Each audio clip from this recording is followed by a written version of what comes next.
Muy buenas tardes, les voy a hablar acerca del lóbulo parietal.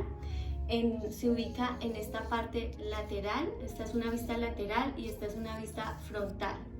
Bueno, nos vamos a enfocar en la cisura central que divide el lóbulo parietal del lóbulo frontal, la cisura lateral o cisura de Silvio que divide el lóbulo temporal del lóbulo parietal y la cisura parieto-occipital que divide igualmente al lóbulo parietal del occipital.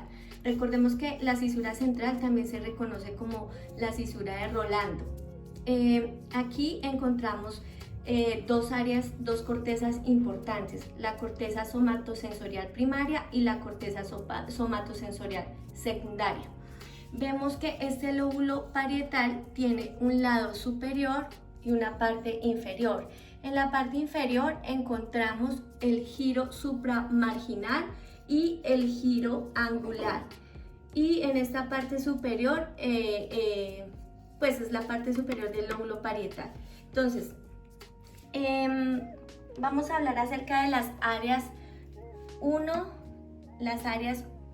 2 y 3 de Brodmann, que se refieren a toda el área somatosensorial, ¿sí?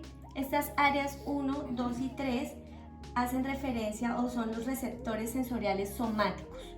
Son los receptores sensoriales del tacto, dolor, temperatura, las señales neuromusculares y neurotendinosas.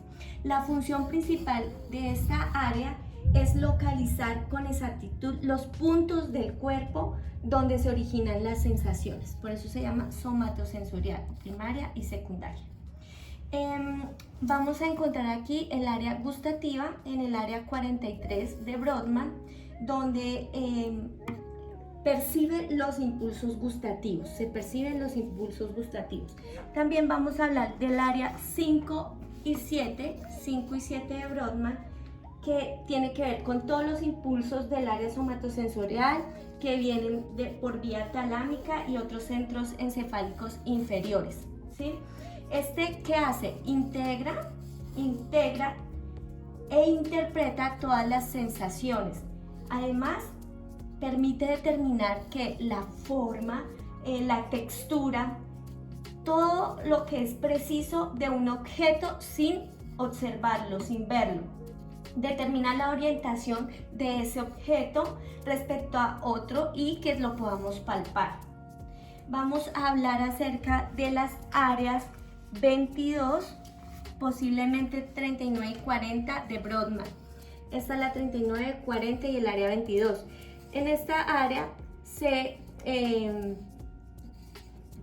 conjugan el lóbulo parietal, el lóbulo occipital y el lóbulo temporal. Esta área es importante y es conocida como el área de Wernicke, que es el área del lenguaje.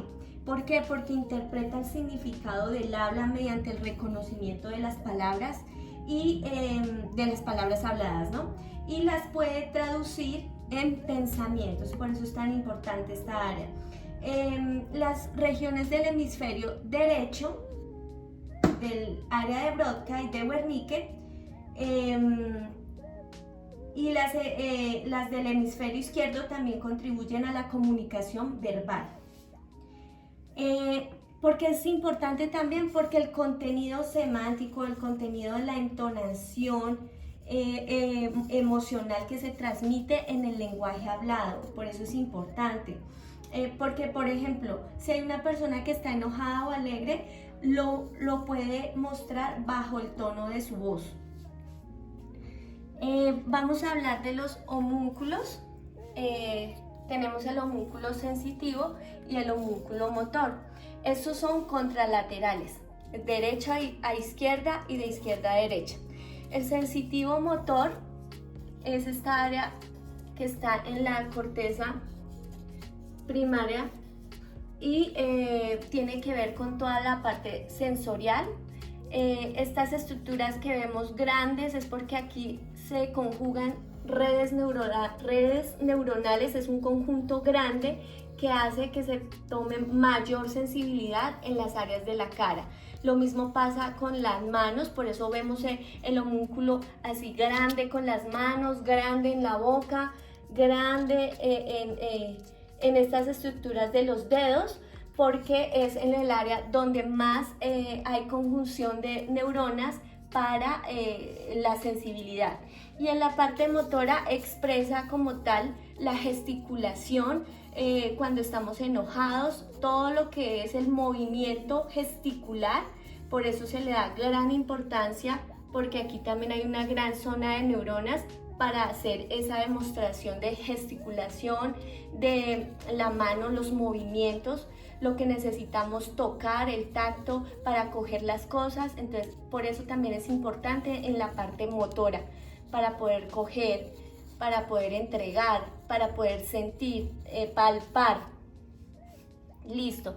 Entre las funciones, ya les hablé de algunas, pues es la percepción táctil, las funciones como tal del cerebro, percepción táctil, somatosensorial, toda la representación corporal, que sabemos cuáles son las áreas de nuestro cuerpo, sabemos identificar cuál es nuestra mano, nuestra lengua, la orientación espacial, la percepción, el razonamiento.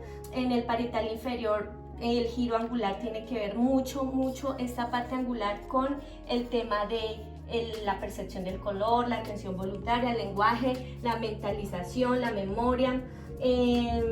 Y en la parte supramarginal tiene que ver con la integración multimodal de acciones aprendidas. Esta parte del giro es importantísimo por el tema del cálculo, del razonamiento, de la abstracción, moralidad, de la parte artística. Bueno, les quiero hablar acerca de las lesiones. Vamos a ver las lesiones. En estas vamos a entender la asomatognosia, la anosognosia, la indiferencia a los fracasos. Bueno, la asomatognosia es incapacidad de reconocer algún área del cuerpo. La anosognosia es que la persona, aunque no reconoce su parte del cuerpo, tampoco sabe ni se queja de que no la reconoce. La indiferencia al fracaso, pues que es una persona que no puede, no se da cuenta, le es indiferente que pierda, que tenga retos y no los logre cumplir. Y en la negligencia hemicorporal tiene que ver con que la persona descuida toda un área del cuerpo, ya sea la parte izquierda, y por ejemplo no la viste, no se maquilla, no la lava.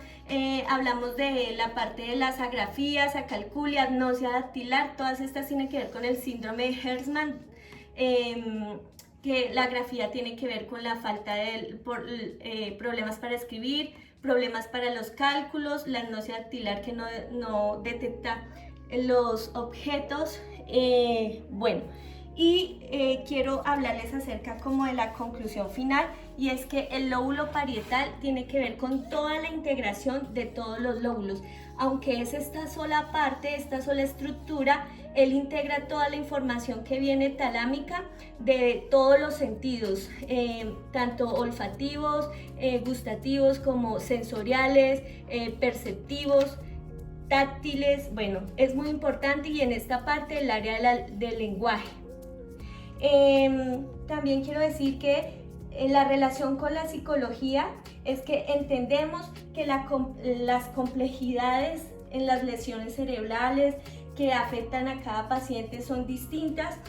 Entonces nosotros como psicólogos debemos saber cómo diagnosticar cuando vemos este tipo de complejidades, saberlo orientar hacia el neurólogo para que se pueda dar un diagnóstico acertado y sea responsable, y que nosotros como psicólogos hagamos un buen acompañamiento familiar, tanto a la persona como familiar.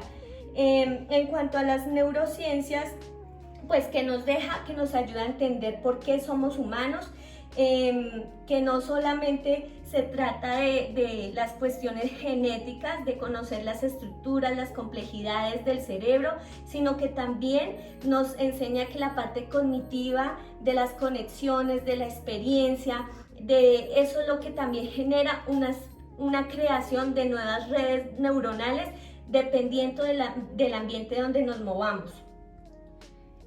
Muchísimas gracias por su atención.